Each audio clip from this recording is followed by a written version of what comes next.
Merci Monsieur le Président. Alors j'interviens au nom des groupes Génération Europe Écologie Les Verts, mais je ne vais pas avoir la casquette de l'élu municipal, je vais intervenir en tant qu'élu métropolitain. Parce qu'en fait cette délibération, elle n'est pas une délibération 100% clermontoise.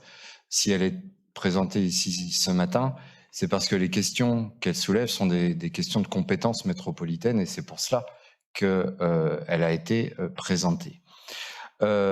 Évidemment, nos deux groupes saluent cette délibération qui démontre que petit à petit, au sein de notre métropole, la démocratie participative infuse petit à petit, même si aujourd'hui, il est vrai, la participation citoyenne est plutôt l'affaire des communes, qui disposent d'ailleurs dans ce but d'un arsenal assez intéressant, hein, qui va de l'information à la consultation, la co-construction, voire la décision avec les habitants de projets d'intérêt général.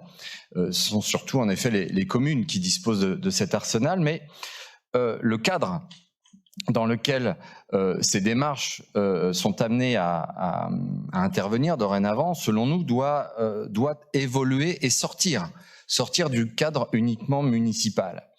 Elles doivent s'étendre, c'est déjà un petit peu le cas, aux échelons départementaux et régionaux, qui sont des collectivités territoriales de plein exercice, mais également à d'autres instances locales, voire à d'autres espaces publics moins institutionnalisés.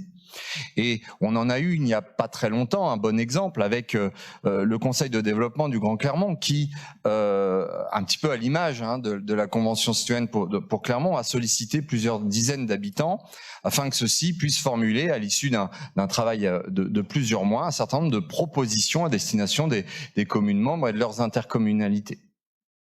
Donc, l'ensemble de ces démarches ne saurait, selon nous, se restreindre aux seuls territoires communaux et aux seules préoccupations municipales. Il est indispensable qu'elles dépassent les frontières communales et puissent porter, au moins de manière indirecte, comme aujourd'hui, sur des questions de compétences métropolitaines.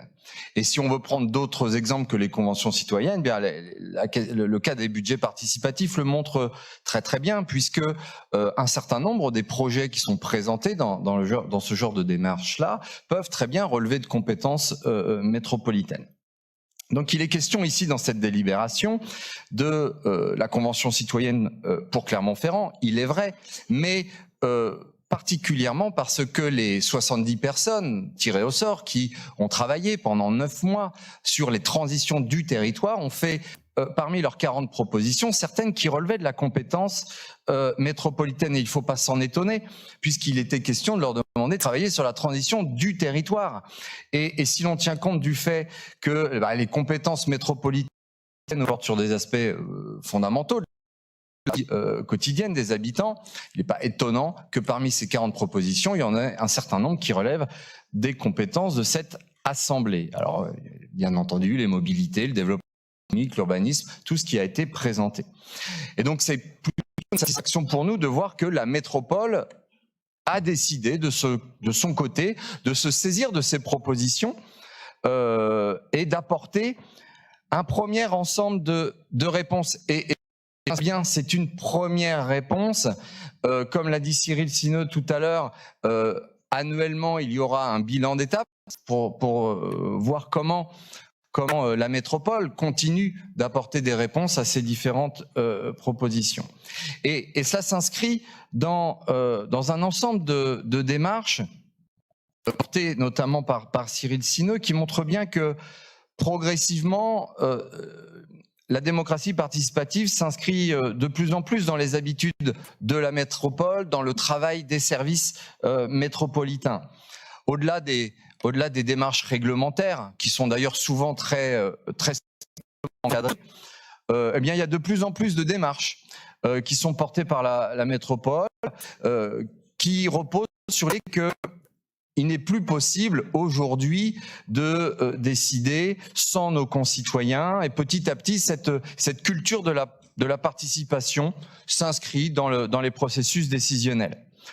Et ça a au moins le mérite, selon moi, de nous rappeler que la fabrique de l'intérêt général n'est plus aujourd'hui réservée aux instances élues, elle n'a plus à être monopolisée par les collectivités publiques.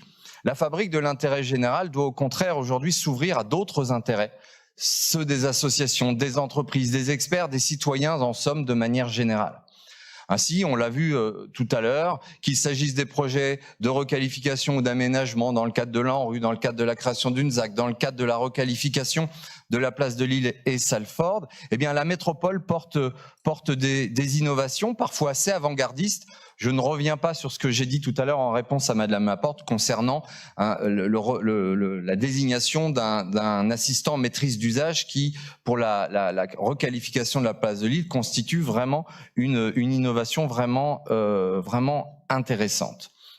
Je conclurai mes propos en émettant un vœu, évidemment, c'est que la métropole aille plus loin encore et qu'elle continue de développer sa propre culture de la démocratie participative, indépendamment des démarches que les communes, évidemment, vont continuer à mettre en place. Et que la structuration de son travail, les processus de décision intègrent de plus en plus ces démarches-là. Il me semble qu'il ne faut pas nous arrêter, nous élus, au fait que nous ne sommes pas encore élus au suffrage universel direct. Il ne faut pas s'arrêter au fait que la métropole n'est pas une collectivité territoriale de plein exercice. Il faut considérer, selon moi, que au sein de la métropole, c'est là que sont aujourd'hui les compétences parmi les plus importantes, c'est là que se trouve le pouvoir et c'est donc là que la démocratie participative doit se trouver. Je vous remercie.